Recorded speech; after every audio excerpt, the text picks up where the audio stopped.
Good evening. I'm Amna Nawaz. Jeff Bennett is away. On the NewsHour tonight, President Trump places the Washington, D.C. police under federal control and deploys the National Guard, claiming a crime emergency despite the data showing a decline.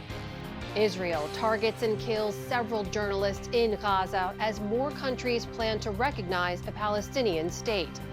And how the Trump administration's hardline immigration policies are affecting nursing homes across the country. There are already huge numbers of vacancies for nursing home workers, and if the immigrants who are now filling those jobs go away, they just won't be filled.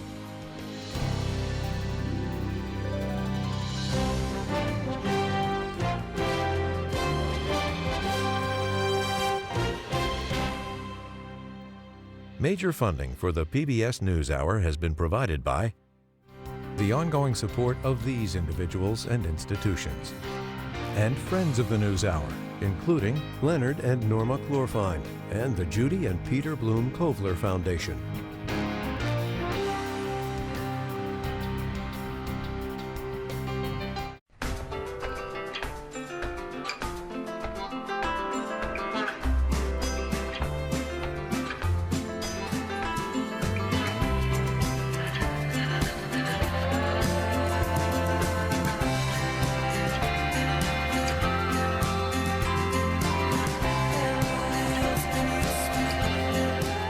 Moving our economy for 160 years. BNSF, the engine that connects us. The Ford Foundation, working with visionaries on the front lines of social change worldwide. And with the ongoing support of these individuals and institutions.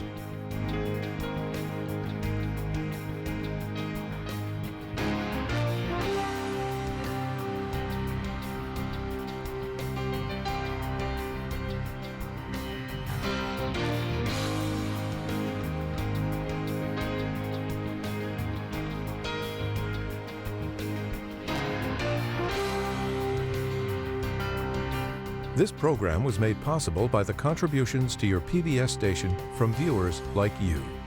Thank you.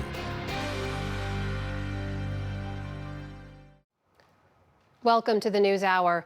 President Trump announced today a federal takeover of Washington, D.C.'s police department and a deployment of its National Guard in order, he says, to crack down on crime. The move invokes rare but legal presidential authorities, but local officials say he's wrong to say that crime has spiraled out of control. This is Liberation Day in D.C., and we're going to take our capital back. Today, a renewed promise from the president to tackle what he says is a crime and homelessness problem in the nation's capital. Our capital city has been overtaken by violent gangs and bloodthirsty criminals, roving mobs of wild youth, drugged out maniacs and homeless people, and we're not going to let it happen anymore. Flanked by his cabinet and federal law enforcement, the president declared a public safety emergency, announcing his attorney general will take control of D.C.'s police force. The National Guard will deploy hundreds of troops in the city and threatening the use of active duty troops. You're going to have a lot of essentially military, and we will bring in the military if it's needed, by the way. Today's actions mark a major escalation of a federal crackdown already underway. Over the weekend, over 100 federal agents, including FBI, Secret Service, and U.S. Marshals, patrolled D.C. streets, a heightened presence that D.C.'s Mayor Muriel Bowser said was wholly unnecessary. While this action today is unsettling and unprecedented, I can't say that given some of the rhetoric of the past, that we're totally surprised. When we think of emergencies, it usually involves surges in crime. Despite the president's claims, violent crime in D.C. hit a 30-year low in 2024, and this year, violent crime has dropped another 26%, according to D.C. police statistics. The president has stepped up calls for federal forces in the nation's capital since an administration staffer, Edward Corristine, was assaulted in D.C. last week while trying to stop an alleged carjacking. George Floyd! George Floyd! It's not the first time Trump has used this authority. During his first term, he ordered National Guardsmen and federal enforcement to forcibly clear largely peaceful protests after the police killing of George Floyd. The National Guard says this time their functions will be limited to administrative duties and physical presence in support of law enforcement. Meanwhile, in California, a trial gets underway on whether Trump's recent National Guard deployment there violated the law. But unlike in California, Washington, D.C. is a federal district, placing the D.C. National Guard firmly under the president's control. No justice, no peace. And on D.C. streets today, protesters railed against the president's actions. If they can place us under military control without our consent, they will carry this playbook to every community that dares to push back in the United States of America. A notion the president didn't knock down. We have other cities that are very bad. We're not going to lose our cities over this. And this will go further. For more on the legality behind this action and what this means for the future of D.C., I'm joined by Steve Vladeck. He's professor of law at the Georgetown University Law Center. Steve, it's good to see you. Thanks for joining us. Thanks for having me, Amna. So when it comes to the president's legal authority, D.C. is different. But let's just make it clear. Are the president's actions today legal? And can he do in other cities what he's doing in D.C.? So the short answer to the first question is technically yes. The more important answer to the second question is almost certainly no. And so to break that apart, Congress has exerted more control over the District of Columbia than any other place in the country, including other federal territories, really going all the way back to the founding of D.C. in 1801. That includes the two powers President Trump invoked today, the power to use the D.C. National Guard without federalizing it, the power to take over, at least for 30 days, some assets within the Metropolitan Police Department. We've never seen, Amna, a president use those authorities in this kind of factually dubious context. But I think the most important point is these are DC-specific powers that could not be used, for example, for similar moves in New York or Chicago or anywhere else in the country. So we know there's a legal challenge underway in California about the legality of the president's deployment of National Guard troops there. Could his deployment in D.C. be met with a similar legal challenge? It could, Amna, but again, I think the legal issues are different. So in California, President Trump purported to federalize the National Guard. So he took the state National Guard and tried to basically frock them into federal authority. In D.C., he doesn't have to do that. The president is actually already the commander-in-chief of the D.C. National Guard. It's the only National Guard for which that's true. And so D.C. is the only place in the country where actually we don't have the question that's arisen in California about the validity of a federalization. Here, the president can act without any trigger. It's part of why I think folks were so critical of President Trump for not using the D.C. National Guard back on January 6th. We did mention the president's use of the National Guard in his first term as well. Just put the use of this authority into some bigger context for us. How frequently have we seen it used in this way? So, Amna, I think we have to break out two pieces here. So the first is the use of the National Guard. We've seen that before, including from this president, including both earlier this term in California and in D.C. What's really novel about what we're seeing today is the use of the D.C. Police Department. This provision for the president to take control of the Metropolitan Police Department for up to 30 days, it was put into the Home Rule Act back in 1973, but it's never been used. And so I think part of what we're really going to need to watch out for is how exactly is the Metropolitan Police Department's day-to-day work over the next days and weeks different from what it was doing over the first 8 months of 2025. I mean, I think that's part of the issue here. And again, I think the real key is for folks to not get desensitized to the radicalism of using federalized police, using federalized military authority for ordinary law enforcement contexts in a setting in which the facts don't seem to support it. Amna, that might be legal in the historically and constitutionally unique context of Washington, D.C., doesn't make it right. And it would be a very dangerous precedent if we started to see efforts to build on that in other parts of the country. So it's expected to be a 30-day takeover. How do you see this playing out? Could it be extended beyond that? The statute is at least a little bit ambiguous. It seems to contemplate that at the end of 30 days, the authority expires. President Trump might, Amna, try to declare a second emergency at the end of those 30 days to trigger and start a new 30-day clock. I suspect if that's what happens, that is when we will see this be taken into court. And that's when I think there will be very serious arguments that the president is abusing these authorities, not just politically, but legally as well. Authorities, again, that really are meant to deal with only the very unique problems that might arise in the nation's capital. Steve Vladeck, professor of law at Georgetown University Law Center. Always good to speak with you. Thank you again for your time. Thanks, Amna.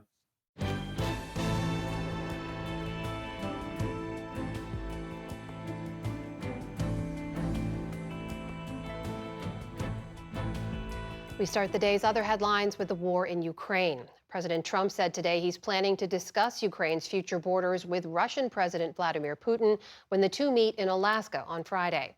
At the White House today, Trump called it a, quote, feel-out meeting, during which he'll urge Putin to end the war, but not without some territorial concessions on both sides.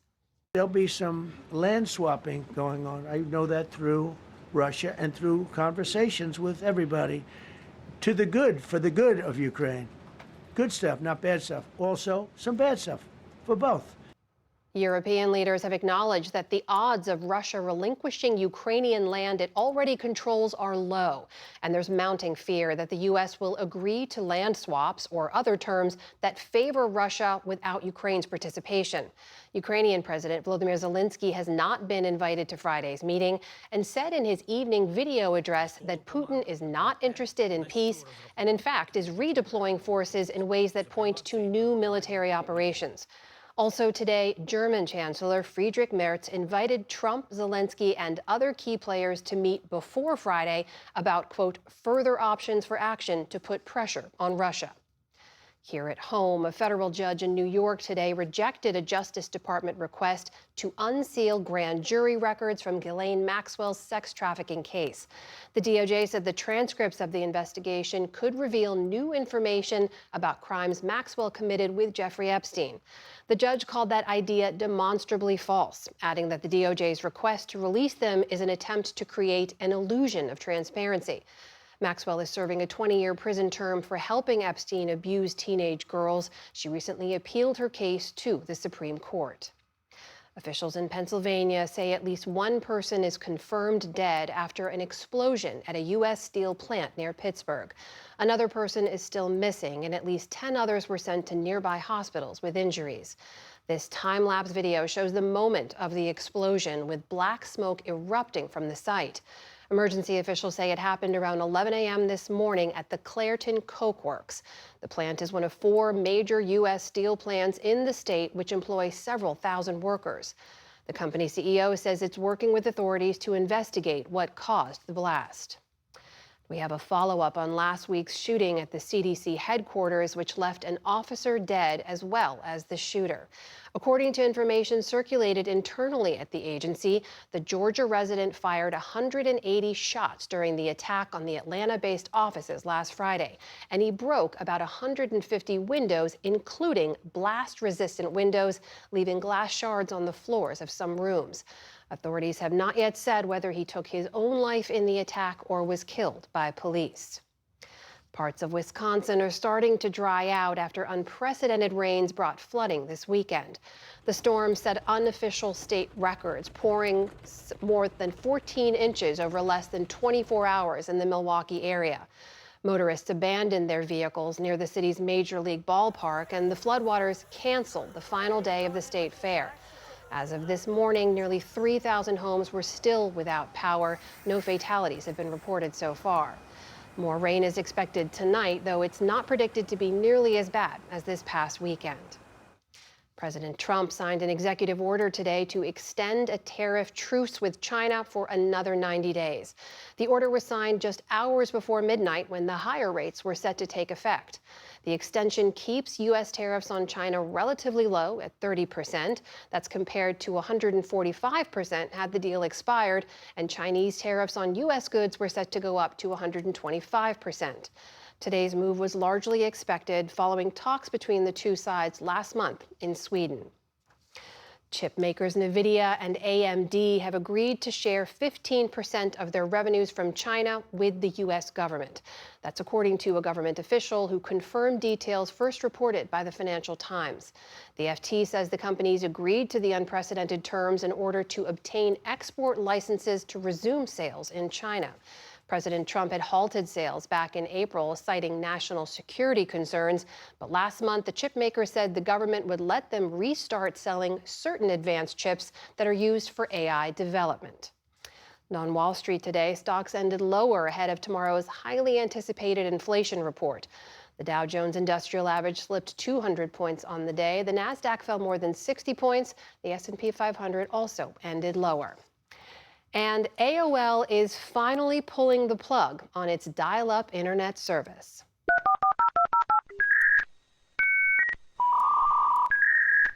Yes, dial-up still exists. Those iconic beeps, static sounds, and screeches were the way many people first accessed the internet in the 1990s, as the NewsHour reported back in 1997. Getting online, that is, dialing into cyberspace, is as common as making a phone call for many Americans, and companies like AOL act much like the phone company, providing the connection into cyberspace. By the early 2000s, high-speed lines quickly replaced telephone lines. By 2023, dial-up only made up about 1% of U.S. household internet subscriptions. AOL says the service will officially be discontinued on September 30th. Still to come on the NewsHour, a Texas Republican lawmaker discusses his party's attempt to redraw congressional districts. And Tamara Keith and Amy Walter break down the latest political headlines. This is the PBS NewsHour from the David M. Rubenstein studio at WETA in Washington, and in the West from the Walter Cronkite School of Journalism at Arizona State University. Palestinians in Gaza today buried 5 staffers from the Arab network Al Jazeera targeted by Israel last night outside a hospital, and also reported some of the heaviest Israeli bombardment in weeks. Health authorities reported at least 34 people killed after Israeli Prime Minister Benjamin Netanyahu continued to defend his plan to occupy Gaza's largest city and an area that Israel has defined as a humanitarian zone for displaced Gazans. Nick Schifrin reports. In Gaza today, the story so often is death. And now death stalks those who tell the story. For a moment today, the storytellers fell silent. For Al Jazeera's Anas al-Sharif and Mohammed Krakhea mourned with the bulletproof vests that failed to protect. There is a fierce pride and brotherhood among Gaza's journalists. And today they prayed over the body of a man they considered a mentor who shared their story. Al-Sharif was a well-known correspondent who began reporting for Al Jazeera after the war began. He, like everyone in Gaza, was suffering from a lack of food, and while describing a woman who collapsed from hunger, broke down during a live broadcast. A missile fired by an Israeli drone killed him and 4 other journalists last night in the tent where they were living, outside Shifa Hospital. Journalist Mohammed Keita was 20 feet away and was injured in his lower back. We did not only lose our colleague, Sharif, we lost the voice of journalism, the journalistic icon for everyone, for all Palestinians. Sharif was the voice of all of us. But Israel argued Sharif and other members of Al Jazeera were also members of Hamas's military wing and released what it described as translated Hamas salary documents and personnel tables as proof. Al Jazeera called them fabricated, part of a campaign by Israel against Palestinian journalists in Gaza. Sarah Kudda is the Committee to Protect Journalists Middle East Regional Director. For us, what happened is plain and simple. It's a murder. They targeted Anas and his colleagues, and they killed them. They did threaten them before they targeted and killed them. And for us, this is a war crime. CPJ says 192 journalists have been killed since the October 7th terrorist attacks, making this war the deadliest for journalists in history. The Palestinian journalists in Gaza are the only witnesses and the only journalists on the ground who are able to report on what is happening. There is no international media access inside Gaza to investigate, to document, to report to the entire world what is happening. So by killing them, Israel is sending a very clear message that they want to hide the truth and they want to silence those witnesses. Gaza will be demilitarized. Israel will have overriding security responsibility.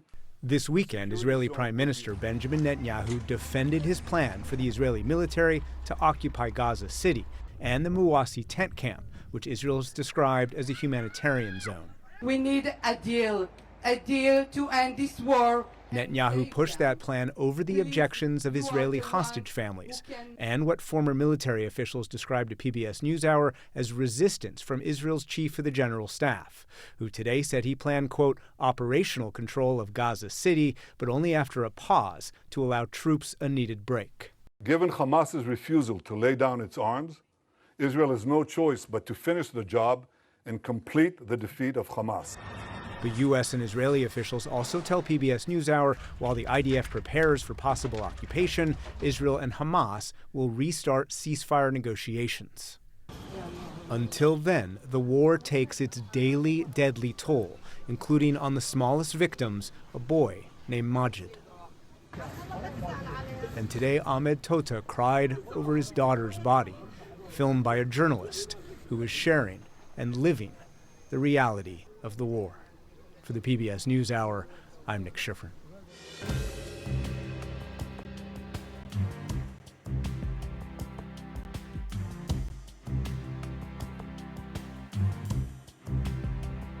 Texas Governor Greg Abbott now says he will extend his standoff with state Democrats over redistricting as long as necessary. Stephanie Sy has our conversation with a Republican Texas lawmaker central to the debate over the dividing lines. Amna, Texas State House is stuck in a political stalemate. The Republican effort is being pushed by President Trump and Governor Abbott, who called the special session. On the agenda, flood relief, but also passing a new electoral map that could yield Republicans up to 5 additional congressional seats. Democrats cried foul, and they're trying to run out the clock by staying out of Texas. Joining us now is Texas State Representative Carl Tepper, who sits on the redistricting committee and helped draw that proposed map.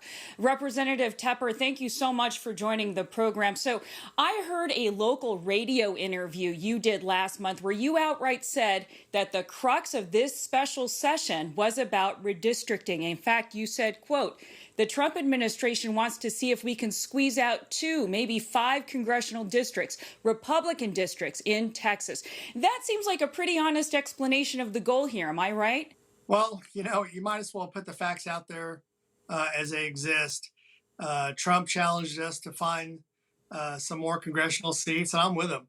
I think we should have done it in the past. I'm glad he's motivated to get here, and I see fit to give it a try. Democrat states have also in the past been accused of drawing congressional maps to their advantage. We hear a lot about Illinois, New York, California. But wouldn't you say that what you're doing is unusual? You're redistricting several years early. How is this not an attempt to rig the system ahead of the midterms? Well, I'm going to push back against the term rigged. I think the system's been rigged against us, and we're just responding. You represent Lubbock. That's in western Texas. That part of Texas, from what I understand, would not be affected by this new map. But I understand the parts that would be affected are big cities like San Antonio, Houston, Dallas, Austin. That is also where a lot of Black and Hispanic Texans live and vote. Do you think this new map is a fair representation of Texans? It's not fair enough. Hispanics voted 54 to 55% for Donald Trump last election. And that's a really troublesome dynamic for the Democrats right now, where a huge swath of Hispanics are jumping over to the Republican side. They didn't like seeing illegal immigration, human trafficking, the drug trade, their jobs being stolen by illegal immigrants. And they are looking to Donald Trump for answers. And heck, they voted for Donald Trump. And wherever we set the lines down, we're going to be representing them better. You're part of the redistricting committee, so I understand you have a role in how this new map was created. I heard you say on this interview something really interesting, that you know where the voters are. You know who, for example, has a membership with the NRA. You know who subscribes to a liberal magazine like Mother Jones. So how can this be anything other than sort of making it so Republicans are advantaged in a way that you draw this map? That's allowed. We're not allowed to draw by race, but we are allowed to be partisan in drawing of the maps, and that's what we're going to do. The courts have been very clear on that, and that's absolutely what we're doing. We're not going to try to fool you. We're not going to lie to you. These are partisan maps, and these are maps that, frankly, are going to be representing our constituents and our voters better. Tell me how all of this is affecting other items on your agenda in this special session, notably relief funds for Central Texas, which had those horrible floods earlier this summer. Yeah, our redistricting process is not holding up any other issue. As a matter of fact, we put some flood relief and some flood response on the calendars this morning for tomorrow. The only thing that's holding things up, relief for the flood victims, relief for property taxpayers, is the Democrats fleeing the state. And we hope they come back. We hope they come back voluntarily. Now, I know these are Democratic colleagues you probably have worked with on some issues. They're being threatened with arrest. They're being threatened, getting kicked out of office. What do you think should happen to them? Should they be forced to come back to the state? I think they should voluntarily return. I think they should come home and do their jobs, collect their paychecks. We're going to disagree on a myriad of issues. By the way, probably 90% of the issues that hit the State House floor, we agree on and vote together on. There's a lot of sort of, I call them pothole issues out there. We see a pothole. It's not a Republican pothole. It's not a Democratic pothole. And we all agree to fix it. But there are some partisan issues. This is just another one of those partisan issues where we're going to disagree, and they need to come home and speak out forcefully, but they need to be here to do that. And we need to eventually get to the vote. So it doesn't sound like you're particularly angry with your colleagues. Do you disagree with the governor and the attorney general wanting to potentially have the FBI arrest them? I'm for all options on the table to get them back. But obviously, I'd like to bring them back peacefully. I'd like them to come back voluntarily. What do you think the odds are at this point that President Trump gets the new congressional map he wants to see in your state? I think the odds are 100%. Eventually, we're going to get a quorum, and we're going to stick to our guns. Now, if there's some smart changes to the map, if there's some common sense changes, we're always looking to legislate. We're always looking to cut a deal. We're always looking to negotiate. That is Texas State Representative Carl Tepper. Thank you. Thanks. Appreciate it.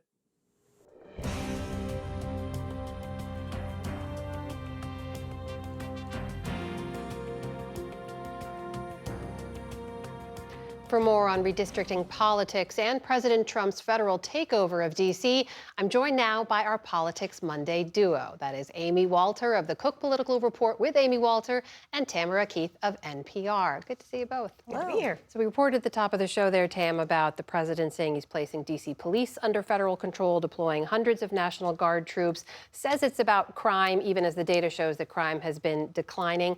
Why is he doing this now? What's the intention here? There have been some very high-profile instances of crime in D.C. that have come close to the Trump administration and have gotten on the president's radar. But to be clear, he has been talking about wanting to take over Democratic-run cities since he ran for president the first time in 2016. This is not a new theme for him in any way. This is certainly an escalation. And D.C. is the one city, it's the one place where he actually has the power to do this. Obviously, he has to declare an emergency, and there are questions about how much of an emergency this moment is right now, given the decline in crime. But, there are a large number of murders that do take place in Washington, D.C. Relatively, other cities are higher, but it's still a high number, or a high share, a high crime rate. It is the lowest it's been in 30 years, but it's still high. So he is going after this, and he's also trying to send a signal to other cities. You saw what happened in Los Angeles with calling in the National Guard there. This is something he wants to do, and he's trying to send a signal to cities like Chicago, one of the cities he called out, also Baltimore. And it wants them to be afraid, I think. Amy, how do you look at this in terms of the message it's sending and whether he may expand that he can? Yes, it is that he can do it. If you ask why, it's because he can. And Tam's exactly right. Since the minute he announced for his candidacy in 2016, he said, "I alone can fix it."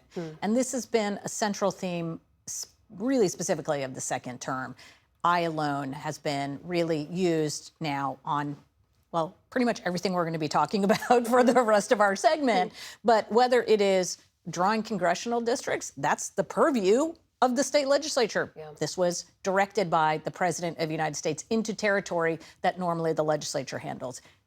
What should we do with Putin? Well, normally, or not normally, but traditionally, Congress has a say in that. And Congress did have a very significant sanctions bill that was tabled, in part because Donald Trump wants to cut the deal himself. So this is the message that he likes to send, which is, I'm the one who's going to handle it. I'm the one who's going to do it.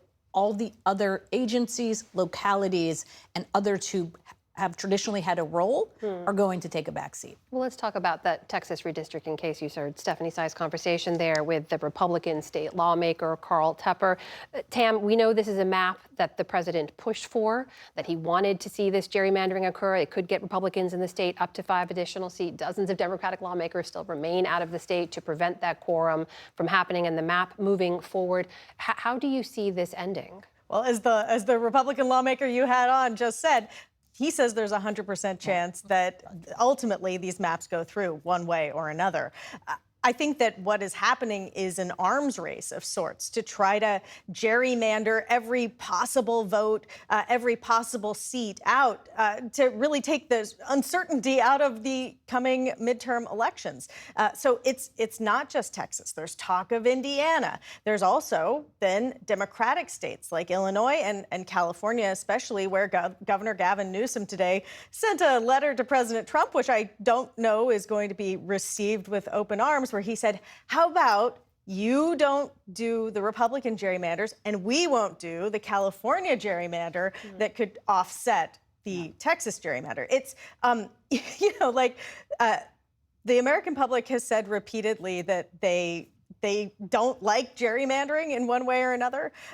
It's pretty unpopular, but this has become yet another polarized partisan fight where it's like the other guy's gerrymandering is really bad and my gerrymandering might be okay or justifiable. Amy, to that point, in Texas, there is funding for flooding that needs to go through, that's going to be held up as a result of this. Right. Could there be backlash against Republican lawmakers who are trying to push this through with flooding there in terms of how people look at it? And also this term that Tam used about the arms race. Could this set off a gerrymandering arms race between the parties? That is definitely an open question. And Republicans are hoping actually that Democrats get blamed for not getting enough money to flood victims because they chose to leave the state rather than come and have this conversation to the public. And this is where I love to talk about, which is you can draw all the districts that you want, and they certainly are trying to make them as partisan as possible, both in California and in Texas. But you still have to have campaigns. You still have to have candidates. And the environment of the moment that we're in matters a lot, too. So, for example, in those Texas districts, if you look at how Donald Trump did in those districts in 2024, he won all of those districts by a pretty strong margin. But if you look at how he did in 2020, in some of those cases, Biden won those districts or Trump won by a smaller percentage. In other words, what Republicans are counting on is that 2026 is going to look a lot more like 24 than it did like 2020. There's no guarantee, even in this era where you can gerrymander within, a millimeter of the perfect district. There's still no 100% guarantee you're going to get all the seats you want. Meanwhile, we look ahead now, Tam. We know the president's gearing up for a face-to-face meeting with Russian President Vladimir Putin in Alaska on Friday. It doesn't look like the Ukrainian president's going to be attending that. This is a war that President Trump said he would end within a day of coming into office. We're 7 months in now. What can he hope to get out of this meeting? Yeah, and I think that this is a frustration of his, that he hasn't been able to bring an end to this war that he said never would have happened if he was president and would end as soon as he became president.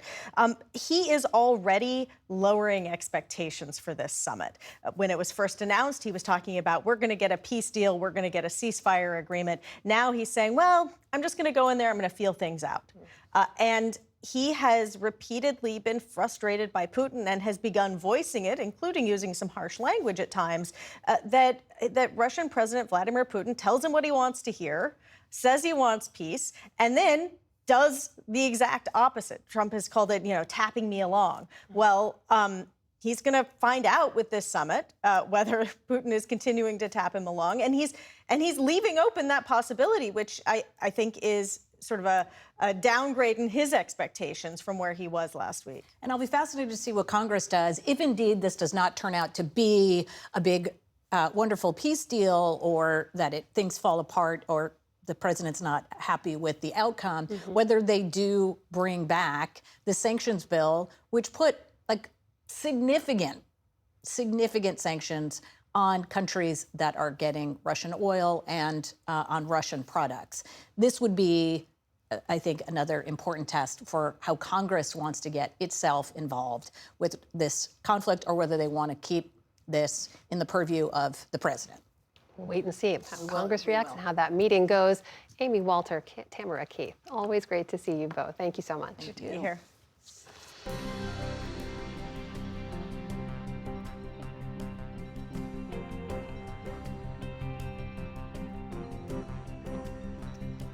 More than 1 million immigrants work in healthcare in the U.S., and they make up an increasing share of caregivers for elderly and disabled Americans.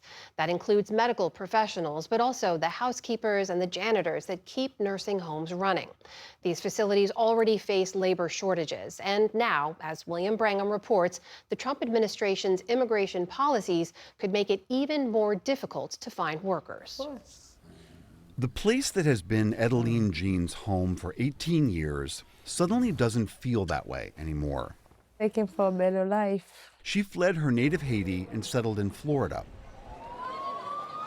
After the devastating 2010 earthquake, the Obama administration granted her and thousands of other Haitians temporary protected status, or TPS, which allowed them to remain in the United States and work legally, but didn't provide a path to permanent residency. As TPS for Haitians was repeatedly extended, Edeline got married, bought this house. She also had a daughter who is 6 and is an American citizen. She enrolled in school, working first as a nursing assistant and then as a registered nurse in nursing homes. I love what I'm doing, and I do it with pride. And the compassion, I feel for these people, some of them, they have no family members. We are the family. We are family. Do you feel like you've become an American? I tried, I do the right thing. I try to be one of them, to be part of America, but I don't think I'm welcome. Especially with this administration, no. In February, even as armed gangs expanded control over parts of Haiti, the Trump administration sought to end TPS for Haitians and send them back. They're pouring into our country, pouring in. If I weren't elected president, there'd be nobody in Haiti anymore. The move was just one of several efforts to rescind the status of thousands of non-citizens working legally across the United States. Is this something you're worrying about every single day? Every single day. I don't know how long do I have? Haitians on TPS were granted a reprieve last month when a federal district court judge ruled that the deadline for ending TPS must be extended to next February.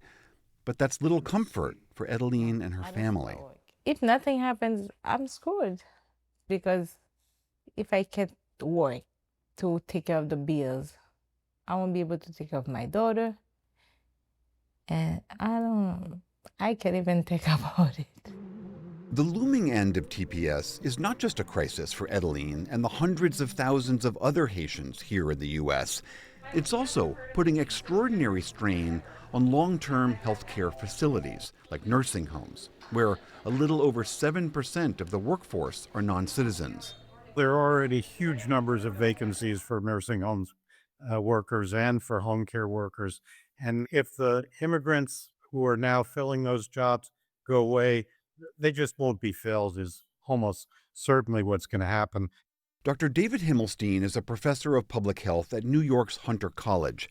He says staffing issues with nursing homes ripple through the broader healthcare system. Hospitals and emergency rooms depend on nursing homes. They can't discharge patients who are not able to care for themselves unless there's a nursing home to take care of them or home care workers to take care of them. And that's going to mean backups. At the Sinai residences in Boca Raton, Florida, these policy changes could mean dozens of workers might lose their jobs. This facility includes independent and assisted living, a nursing home, and a memory care unit. Job losses would include healthcare workers, but also support positions like maintenance staff and housekeepers like Vanessa Joseph. She came to the U.S. from Haiti 2 years ago with a younger sister and her teenage son. She's legally working under TPS. I cry every day, but I don't tell my son that because he's gonna have more stress, than me. So I tell him it's gonna be okay. So I just stay positive. In your heart of hearts, do you believe that it's going to be okay? Not 100%. No. They're not just employees. They end up becoming family members, friends, and companions. Rachel Blumberg is the CEO of the Sinai residences. They have children. They are homeowners. They are hardworking. They are not criminals. This president is standing up for In June, Blumberg had to let 10 workers go when the Trump administration ended a humanitarian work permit program that had been started by the Biden administration. There were a lot of questions of what have I done wrong? And my answer to them was that you've done absolutely nothing wrong. It's unfortunately just where you were born, which doesn't seem fair at all. It was, I would have to say, the hardest day of my entire 30-year career in senior living. Blumberg says losing these workers would not only be hard on their own lives, but on the many residents at Sinai who've developed long and deep relationships with them. 92-year-old Isabel Loring has lived at Sinai for almost a decade, and she's grown very close to Vanessa. Where you take care of us, and I like to take care of you. Thank you. I appreciate it. I know. I love you. I love you too.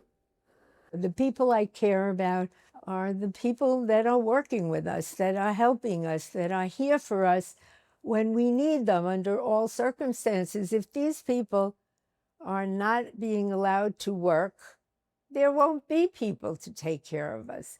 These communities that have elderly people, there are no Americans that really want to do those jobs. Vanessa's earnings help support her mom and other family back in Haiti. She says, regardless of what happens with TPS, the gang violence there means going back is impossible. I like work here. We are family here. But it's so hard to go back in Haiti. I can't. Sometimes I would like to see my mom, hug her because she's sick, but I can't. We're already looking at, unfortunately, replacing them. It's not what I want to do, but we're a 24/7 operation. We have to have our caregivers and our essential workers there.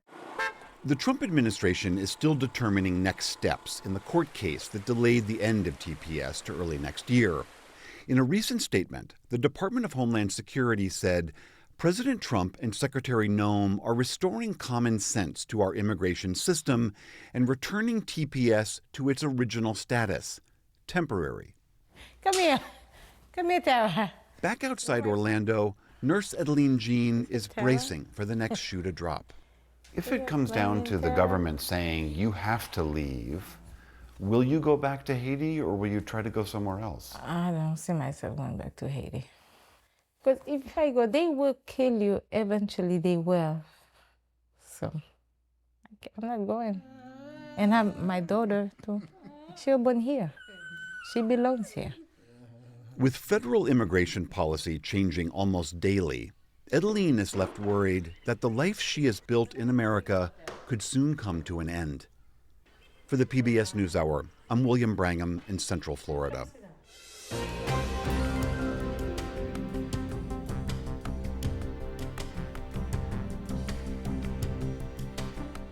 And we'll be back shortly, but first, take a moment to hear from your local PBS station.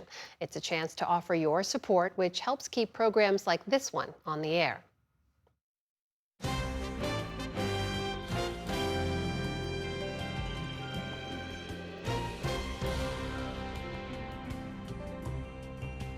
For those of you staying with us, an encore report about how manufacturers are trying to recruit new talent.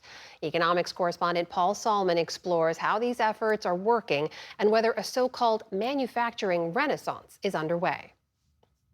We're really suffering right now. Suffering from a lack of workers, says Rob Lenardi, who runs operations for Meyer Tool in suburban Cincinnati. And I've been hearing the same complaint for years. The despairing employer sound bites have been legion, and so too the optimistic bites from programs I've covered over the years that are trying to address the problem. For example, even 10 years ago, South Carolina's BMW plant was doing all it could, according to one of its new recruits. They pay for your college, first of all, so you will get a degree when you're done. You make good money while going to college. I just could not see anybody turning it down, really. And yet, most young people do. So America's manufacturers still can't find enough workers. This new American industrialism will create millions and millions of jobs, massively raise wages for American workers, and make the United States into a manufacturing powerhouse like it used to be many years ago. Manufacturing has been touted as the next big thing in jobs by both parties. All of America, one big makerspace, as in the past, when factory workers made up something like a third of the labor force. That number is now down to less than 10%, but there are some 19 million working-age men out of the workforce entirely, not having even looked for a job in the past 12 months. A manufacturing revival, it's argued, will lure many of them back to work. Men without a college degree promised higher-paying jobs, just waiting to be filled. I was just driving past, going down the road, I saw a big sign saying that they were hiring, basically, and decided to put my name in and work out. Indeed, Andrew Holloway, who quit college, got paid while training on the job at Meyer Tool. Moreover, there's a strategic reason to revive manufacturing in America.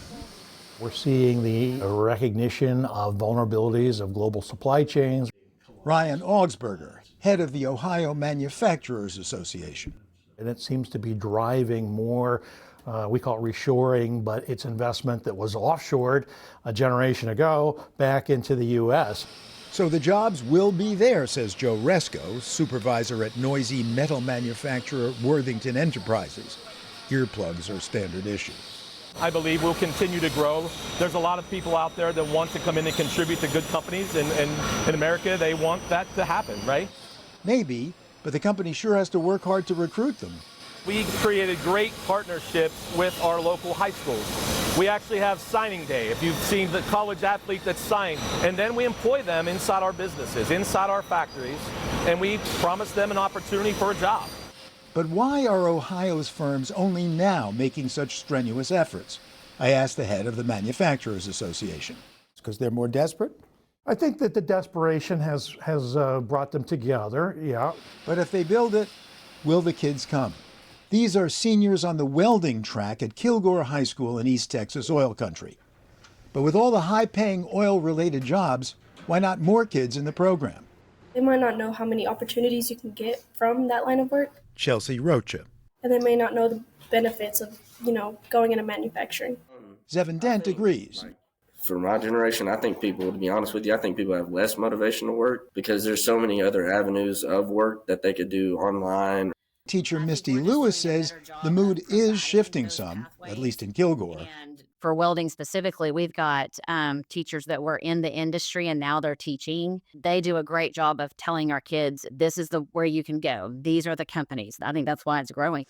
In most places, however, it doesn't seem to be growing fast enough, especially given all the baby boomers aging out of the manufacturing workforce. But maybe a worker shortage won't be a problem if AI and robots rush in where young folks prefer not to tread. At Worthington Enterprises, for instance. We can automate, and we continue to look to automate. And thus the age-old question, which I put to Stanford's Eric Brynjolfsson.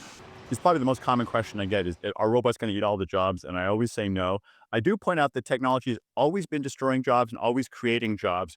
But that second part is important, that there's this dynamism in the U.S. economy. As some jobs get automated, new jobs get created. And right now, there's no shortage of demand for labor. And I don't see that changing anytime soon. Okay, too many old folks hanging it up, not enough young people or even robots to replace them. A manufacturing renaissance without the workers to sustain it? Not so fast, says economist Robert Lawrence. The historical data suggests no such revival, as he documents in his new book, Behind the Curve. As countries develop economically, the share of manufacturing jobs tends to rise, and then it peaks. So the long-term outlook might not favor factory jobs after all, because historically, they peaked long ago. After that, there's a downward trend in manufacturing employment shares. And this isn't just true of the United States. It's true of most countries, almost every developed country in the world. And in fact, the U.S. Bureau of Labor Statistics has projected the number of manufacturing jobs to be added over the next 8 years less than 1%.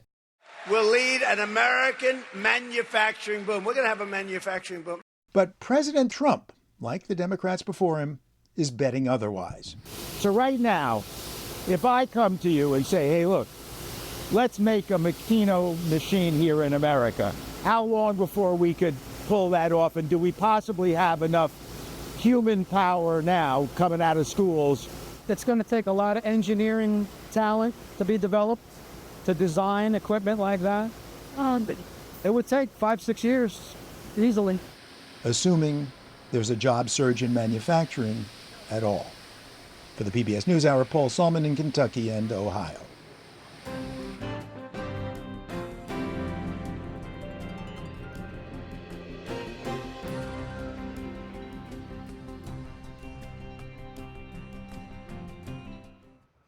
After struggling to find doctors who properly treated her own menopause symptoms, Joanna Strober created MIDI Health, a virtual clinic designed for the millions of women navigating this significant life transition. Here's her take on revolutionizing women's health care.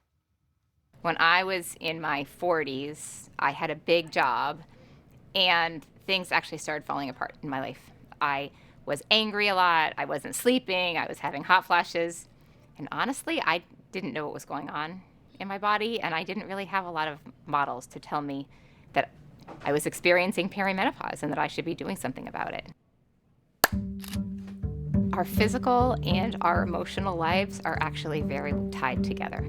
If you're not sleeping, if you're having anxiety, when you go to work the next day, it's really hard to perform. And the statistics are actually staggering and really unhappy when you read that over 50% of women are not applying for a raise at work because of these menopause symptoms, and 10% actually leave their jobs because of menopause symptoms that are 100% treatable. When I actually found a provider to help me, which took about a year to get into that provider, they had a 6-month waiting list.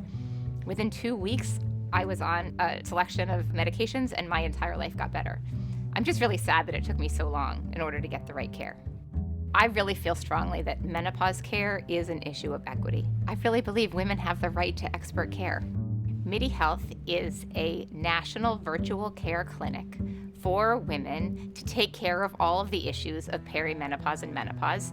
We have hundreds of providers around the country, and we give women access to those providers with visits covered by their insurance. The most rewarding thing about running this company is how grateful people are. When we first started the company, our engineers used to laugh. They said, I thought we're a medical company. But when I read the reviews every morning, the women all say, I was seen and heard. Someone listened to me and paid attention to me and acknowledged my symptoms and wanted to address them. They feel like they have complained about their symptoms and the doctors have just said to grin and bear it, that it's just a normal stage of aging. And what we have realized is that women don't need to be told that anymore. They need to be told really good care is available. I recently launched something on my Instagram called Menopause with My Mother, where I interview my daughter and I interview my mom. And the reason I bring this up is I think these conversations have to be happening everywhere. They have to be happening at home with your mothers and your daughters. They have to be happening at work. They have to be happening among your friends. This is not just a women's issue. Men care about the women that they love. And when those women are frustrated or sad or not sleeping or having anxiety, it impacts the entire family. My name is Joanna Strober, and this is my brief but spectacular take on advocating for better women's healthcare. And you can watch more brief but spectacular videos online at pbs.org/newshour/brief. And that is the NewsHour for tonight. I'm Amna Nawaz. On behalf of the entire NewsHour team, thank you for joining us. Major funding for the PBS NewsHour has been provided by friends of the NewsHour, including Robert S. Kaplan and Wendy J. Selden through the Raymond James Charitable Endowment Fund. A law partner rediscovers her grandmother's artistry and creates a trust to keep the craft alive. A Raymond James financial advisor gets to know you, your passions, and the way you enrich your community. Life well planned.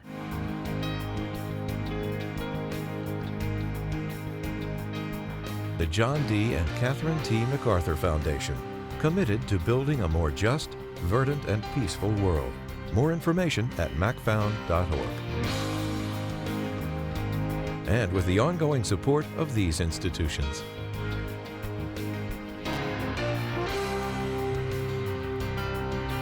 This program was made possible by the contributions to your PBS station from viewers like you.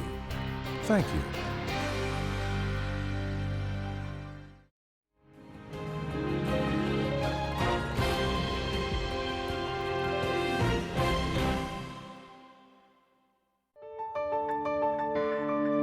You're watching PBS.